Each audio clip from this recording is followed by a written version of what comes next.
Alrighty everybody, so this video is going to be very different from what we're used to do on this channel, and there is a very important reason why. The reason is that there is a cyber threat out there. This cyber threat involves obtaining access to your phone number. They can have access to your crypto, onto your bank accounts, onto your sensitive information, social media, you name it. Your phone is literally your passport to your life. Everything is revolving around your phone when it comes to our accounts. But I am not the expert on it, but I do have the expert on it. Mark Kreitzman from Efani is here to educate us in why SIM swapping is a big thing and it's something that we should be concerned with, okay? With that being said, Mark, why do we have to care about SIM swaps? Yeah, absolutely. So thanks for having me on your channel. My name is Mark Kreitzman. Just a little bit about my background. I have been in cybersecurity and telecom, both wireless and wired, for about 25 years at this point. I got into cybersecurity in around 2001, 2002, and have been doing it ever since. So I've been in email security for enterprise, web security for enterprise. For the last 7 years, I've been, well, going on 8 or 9 because the time with Efani is going so fast. So I've been, for the last 8 or 9 years, I've been dedicated to mobile security at 2 different companies. And the reason I got into it is because I was in between startups and I was trying to figure out what I'm going to do next. And then I got SIM swapped. And so they got me in the middle of the desert in Arizona. It caused me like 90 days of pain. And so I actually switched what I was working on at that point because I found somebody who had claimed that they had solved the solution. We had built a relationship. And we decided, and I told them I've been doing startups, building startups for, 18, 19 years at that point. And now I was so angry that I wanted to help him take this to market. So the two of us, the first thing we did is change the name to Efani. He had already founded it. It was called Don't Port. And we changed the name to Efani, and we've been building now for about 5 years, specific to mobile security and SIM swap. Got it. So let me paint the picture to the audience so they are aware of how big of a deal this is. Imagine you get SIM swap, right? And you're on, like you mentioned, you're in the middle of the desert in Arizona. How the hell are you going to take care of this issue? You're not just going to right away get in contact with a customer service rep at your, let's say your bank, to reset your password or gain back control of your account. That's going to be a challenge. It is a challenge if I'm sitting in my house to get access to a customer sales representative to have my bank accounts recovered. Let's give the audience perspective, right? And what risks are there with SIM swapping? Why this is such a big deal, and it has hit very influential people in blockchain and in crypto in general. Like, can you elaborate a little bit more on why SIM swap? Let's start by discussing how does SIM swap happens. A high level. What are the steps that are done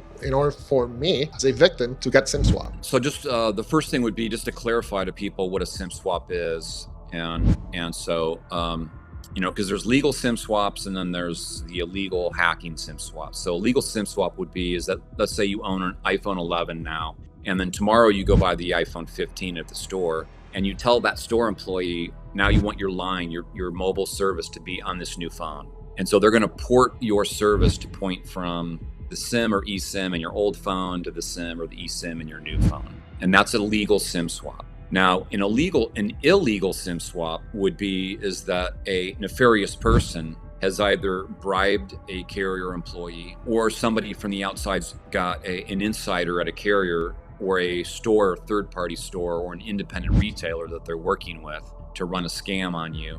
Or they're going to use social engineering, where I do all the research about you. Now you can imagine all the data breaches at this point, the data collection available on all of us just for using apps and your carriers and everything, but also the AI search tools now. So if I just know like 3 or 4 things about you, like your mobile number, AI search tools now can tell me all the numbers you're associated with you that have ever been profiled and attached to you, all your email IDs, your past jobs, all of that. That's all available now.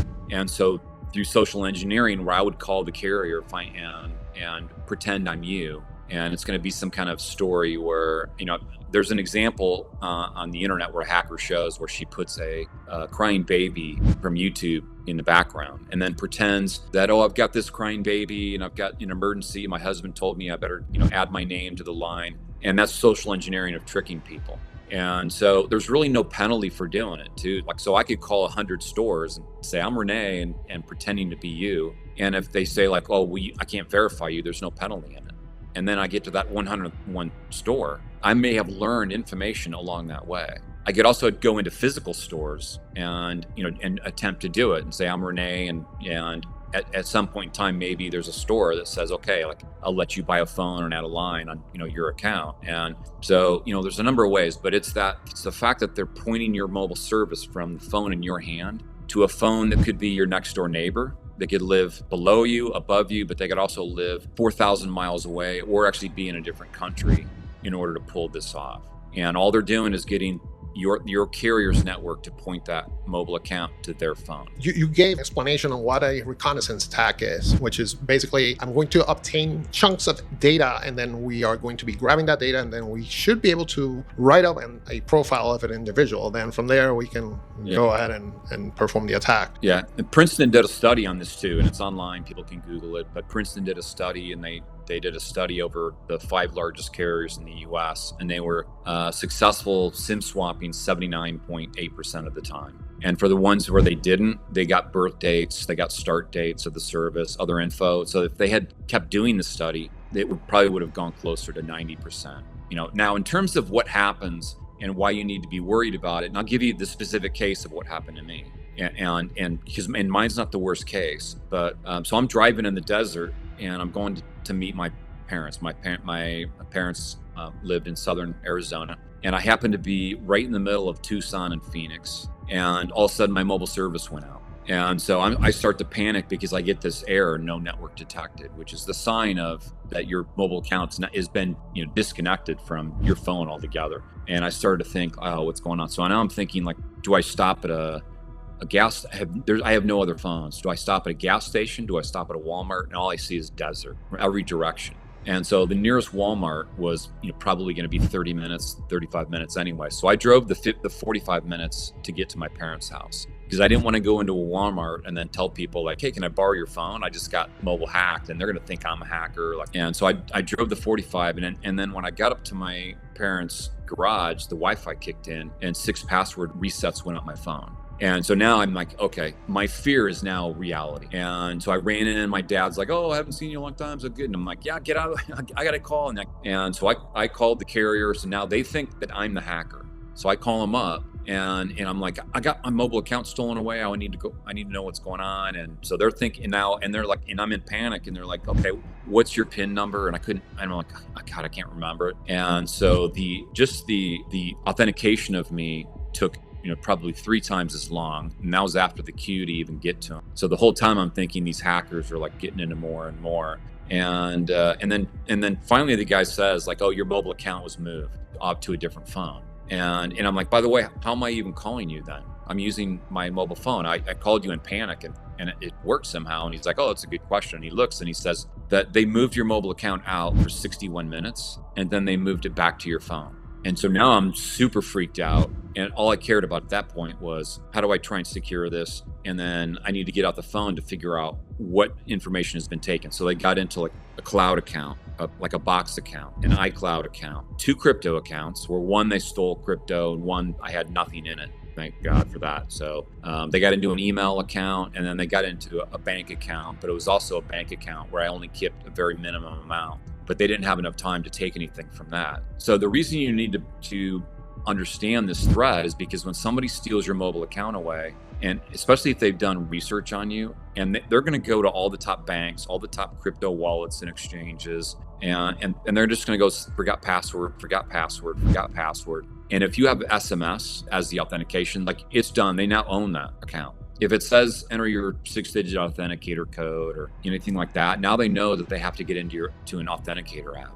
And so they can now go into your email and maybe daisy chain through a couple emails, look for what app that you've downloaded. They can get into your Play Store or your App Store. They can see the apps you've downloaded, but they can also look for notifications from like Duo or Google Authenticator and try and track that down. And then and if they've got control of your email and your mobile number, they're going to try and reset that authenticator app. And so a lot of the people that call us as victims before they move to Efani, they're using authenticator apps. And so they're actually getting in these authenticator apps as well, not just SMS. I mean, they get SMS, then they get email, then they get the authenticator app. And so it's, it's definitely something you have to worry about. So the problem for me was that very night, I was afraid to go to sleep. And so I didn't use Wi-Fi for 90 days because I was afraid it would mask the issue, because I might wake up and I've got email and Twitter updates and I might not realize that my mobile account wasn't working. And if I woke up at 3 a.m., 5 a.m., 7 a.m., every time I would look at my phone, like, do I have LTE? And so, I figured somebody has to solve this. There has to be somebody out there. And all I found were like reactive solutions of like, hey, after you got SIM swap, then here's what you do. But, if you're on a flight to Tokyo and you land and you're like, yeah, my mobile account's gone. Now you're at a foreign airport, and what are you going to do? Now you've got to like try and get a phone and call back. Now you're calling your carrier from a foreign country and saying like, hey, my mobile account got stolen away, and it's going to look really suspicious. And then when you become a victim, what happens is they go into liability protection mode, and so they now protect the criminal more than they protect you as the customer, because they don't want you to sue them, and they're going to deny you any information they possibly can. They're going to tell you you have to get a police report. So you go and do that. And then they're going to say like, well, okay, great. You've got a police report number, but now you have to have the police call this special number. Then you're going to have them do that. Then they're going to say, okay, great. The police needs to call that number, but they have to have a warrant now. And so it's like this process where they just kind of hope you go away.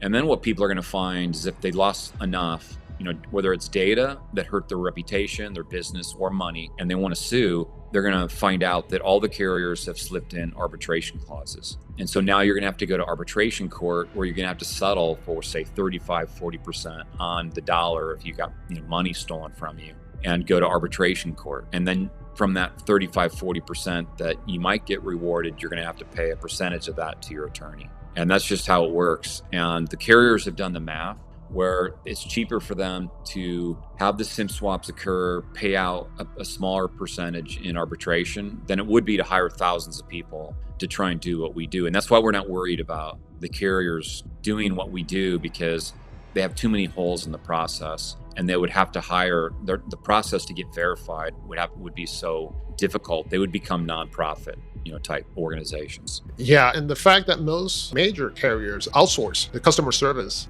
desk. Now, sensitive information, personal, identity, all that information, it's now in a database that employees, God knows where, have access to. So yeah, it's a big single point of failure. And knowing that your phone holds the keys of your kingdom, because everything is on your phone, your health records, your insurance, your bank accounts, emails, everything, then that is a big risk to take. I cannot, I see that to be the best target. If I were an attacker, a hacker, I will try my best to go that route, because I mine so much data and I have so much potential for damage if I hack a SIM, versus trying to, let's say, get a hold of your email password or something.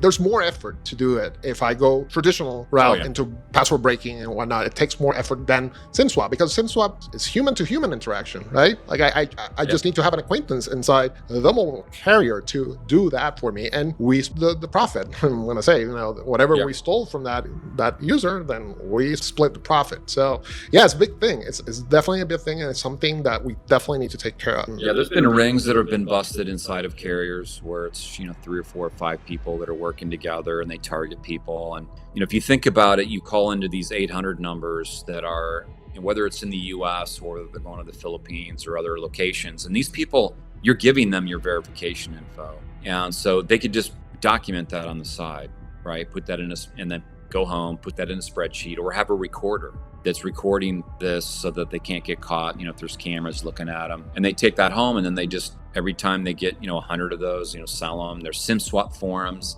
now where they trade info, and a lot of people don't realize that it's not just VIP people. It's at this point, with all these data breaches and AI search tools, there's people getting SIM swapped, losing 1,000 in Bitcoin. They don't care. It's like if they can spend 15 minutes to try and get somebody, it's worth it to them. And so the ease of doing it has become just that much easier, and it's only going to get easier as AI gets smarter. At some point you're going to be able to ask AI, like, what's the best way to SIM swap this individual? and it could go out and profile them. I mean, we're not there yet, but it's not going to take that much longer for that to happen. Even worse, now AI can mimic a human voice, Yeah. to the point that you cannot tell if the individual is AI or is a human. Like it's like you said, it's gonna get very bad. I think this is just gonna keep creeping up and up and up and up to the point that it's just gonna be. Well, at this point, and I don't want to make you worry, but at this point, like there's, and you're probably aware of this, but there's like YouTube scraping tools where like I don't even have to have a conversation with you anymore. Somebody could actually use one of these tools to scrape your voice from, say, a 20-30 minute video, and then it's going to formulate that voice. It's going to copy your voice, and so they could use actually self-written scripts or have their own voice turn into yours by the data that these scrapers can collect. And so we've played around with these tools because we want to know what's going on. We've used some free ones, and so we've made some AI videos using fake avatars of people that don't exist and voices that don't exist. And, I tried scraping my own voice and playing around with it. And the way we do our security in terms of protecting against SIM swaps, the AI mimicking doesn't play a role. But, calling to these carriers where the customer support rep may not care, and there's really like not this huge penalty for them, the AI is going to become a threat. Oh, 100%. Totally agree on that. One last question. I think this has been a great interview. And by the way, this is the first interview that I do on this channel, which is also very, very exciting. One last question. Let's say I do have the service. I was able to, I acquired Efani as my provider, and I want to make a change on the account. Let's say I need to interact with a customer service rep. How would that work? And what layer of security and extra verification is Efani going to do to confirm that I am the one who's making the call, no one else? Yeah. So for the very risky transactions where it's like you've got a new phone, or like you want to port out, or you want to make a change from one phone to another, then we're going to go through 11 layers of verification. And so we don't like to publicize these. We actually change them. We'll rotate them around. But some of them are, to give you an example, would be asking like, what payment method do you use? And it's like if it's a credit card or it could be crypto, it's like, okay, what's the last 4 digits of the payment method that you're using? We've just sent you an email, so please read the email that we just sent you, or respond back, send an email back, and make this and type this word, make this statement in the email and send it back to us.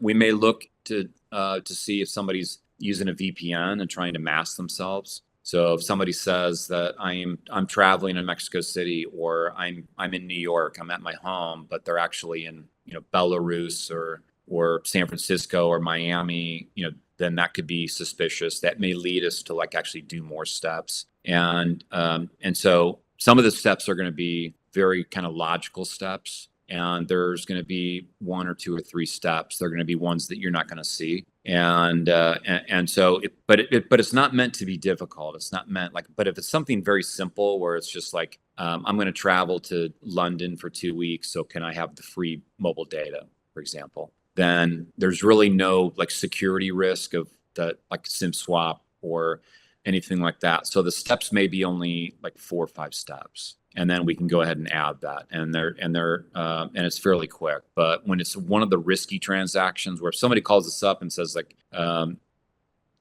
I have the last 30 calls I've made? So one, we don't collect any data. We don't collect call records, and so we would need an official request. In that case, we would then have to use that to then go request the carrier, because the carriers are required to collect call data and SMS records, but not the content itself. But and that's the only way that we would ever even be able to provide info. And so the only information we collect is payment information and verification information. And that's another key thing that we don't do as well, is we're not collecting all this data, and you can't steal what you don't have.